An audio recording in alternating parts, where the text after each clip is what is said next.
Penduduk di Aman Jaya tidak perlu bimbang dengan pelaksanaan Perintah Kawalan Pergerakan diperketatkan secara pentadbiran yang dilaksanakan bermula 28 Ogos sehingga ke satu tempoh yang akan dimaklumkan kelak.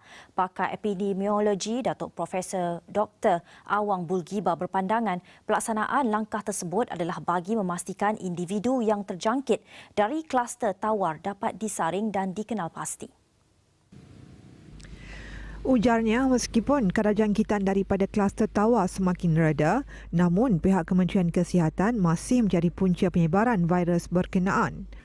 Jadi walaupun tidak ada kes baru, jadi saya rasa ini adalah untuk memastikan bahawa kesemua yang mempunyai virus tersebut dapat disaring dan dikenal pasti dan dirawat. Sebab itulah saya rasa langkah ni yang diambil untuk mengenakan 3 zon ni di Aman Jaya. Kalau tidak, saya rasa tidak ada sebab yang memungkinkan tindakan yang sebegitu rupa. Mengulas mengenai ujian saringan, beliau berkata setiap penduduk perlu memahami objektif saringan yang dijalankan. Katanya ia mempunyai 2 tujuan. Pertama, untuk mengetahui berapa ramai individu yang dijangkiti, dan yang kedua, ujian untuk mengenal pasti sesiapa baru dijangkiti supaya boleh diasingkan dan diberi rawatan. Jadi saya rasa kalau kita buat ujian secara sukarela pun, katakan di tempat lain, buat sukarela, ia hanya untuk peringkat satu tempoh masa yang pendek, ianya valid, tidak melebihi tempoh tersebut. Disebabkan ini tidak bermakna kalau kita negatif pada hari ini, kita uji dan negatif hari ini, kita tidak boleh dijangkiti pada hari keesok ataupun lusa dan sebagainya dan menjadi positif.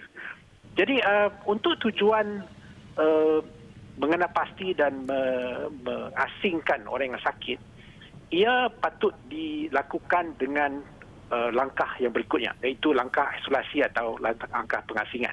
Jadi kalau sengaja saja nak pergi buat ujian tu, pasti saya ni negatif dan sebagainya, saya rasa tidak ada keperluan buat masa ini. Disebabkan pertama, tidak banyak kes pun di tempat-tempat lain. Dan kedua, ia tidak menjamin bahawa kita tidak boleh dijangkiti walaupun hari ini negatif, tidak boleh dijangkiti pada hari esok dan lusa. Jadi ia memberi suatu apa yang dipanggil false sense of security bahawa saya ni clear daripada virus. Iyalah clear lah, pada hari ini clear.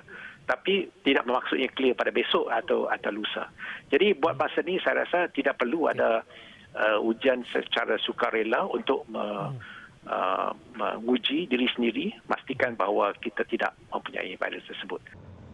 Dr. Awang Bulgiba mengulas kepada Esra Awani berhubung penguatkuasaan PKPD secara pentadbiran yang dilaksanakan di Aman Jaya, Kedah yang berkuat kuasa pada Jumaat.